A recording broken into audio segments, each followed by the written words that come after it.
As of the first day of 2020, there were 2,620 death row inmates in the United States of America. While the number changes constantly with prisoners dying, pardoned, and even added, it just goes to show that as long as there are states that have death penalty, there will be death row inmates. We have 30 states that still hold on to the death penalty, with our boys and girls in death row being 42% white, 41% black, 13% Hispanic, 1 to 2% Asian, 1% Native American, and the rest unknown. 98% of them are male, while the rest female. 20% of them suffer from mental illnesses. Finally, out of all the death row inmates since 1972, 1.6% of them were exonerated. You can be on death row for a long time, with the average time in 2016 being 20 years from offense to execution. So there's a lot of days for the prisoner to really live their life before kicking the bucket. What about the last 24 hours though? Death is something people ponder every now and then in their lives. How about fully knowing that you'll die that day and you had 24 hours left? It's definitely something worth talking about, and here in this video, we'll show you guys what happens in the last 24 hours of a death row inmate. So of course, the last moments of someone who's about to be executed by the state would need lots of planning, so it's incredibly systematic.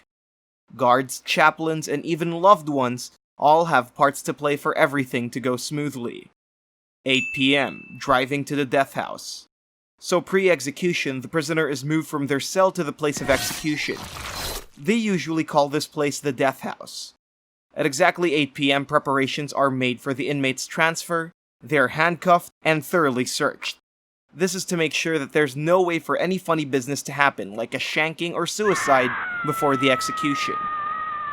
The route then has to be carefully planned since there can be complications if the transfer is done in a straightforward fashion.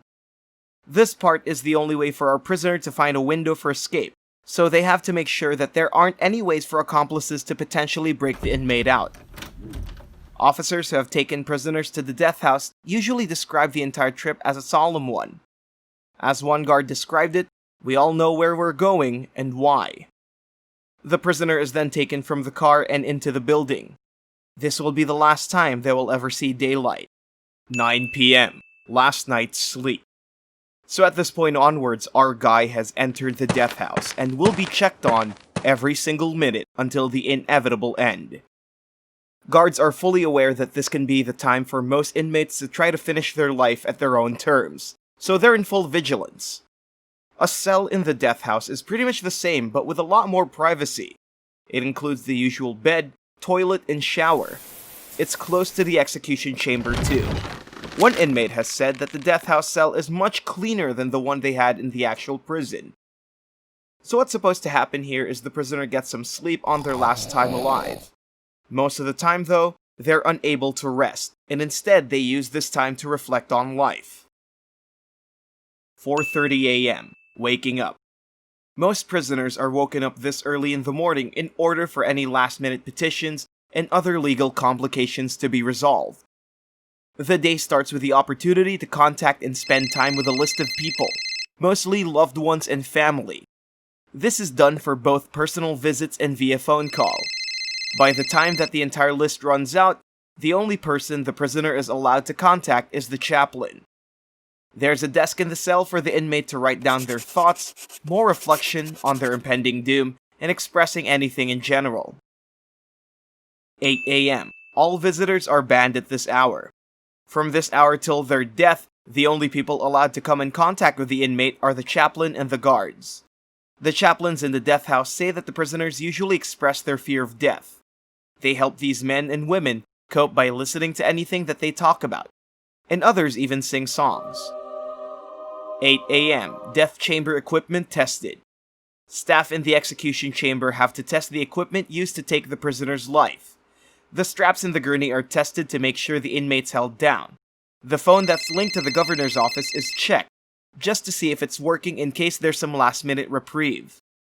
If an electric chair is used, all the electrical components are tested. 10:30 a.m. Final lunch. Since the prisoner stayed up for 6 hours, they need to eat, and the final lunch is there. This isn't the fabled last meal, so they're just given normal prison food.